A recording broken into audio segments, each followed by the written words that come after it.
ರೈತ ಹೋರಾಟದ ದಿನವಾಗಿದೆ ಇವತ್ತು ನಾವು ನೋಡ್ತಾ ಇದ್ದೇವೆ ಈ ದಿವಸವನ್ನು.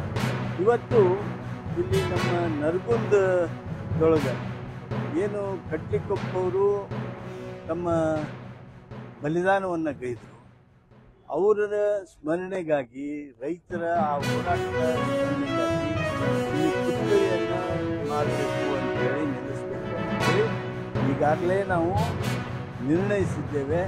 ಆ ನಿರ್ಣಯದಂತೆ ಇವತ್ತು ಭೂಮಿಯನ್ನು ದಾನ ಪಡೆದು ಅದಕ್ಕೆ ಭೂಮಿ ಪೂಜೆಯನ್ನು ಮಾಡಿದ್ದೇವೆ.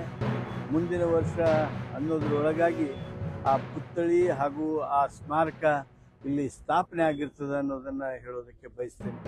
ಈ ಹೋರಾಟ, ರೈತರ ಹೋರಾಟ, ಇದು ಸೆಸ್ಸಿಗಾಗಿ ಮಾತ್ರ ನಡೆದಿರ್ತಕ್ಕಂಥದ್ದಲ್ಲ. ಇದು ರೈತರಿಗೆ ಅಂದು ನಡೆದಂಥ ಆ ಒಂದು ಅನ್ಯಾಯಗಳು, ಅಗೌರವ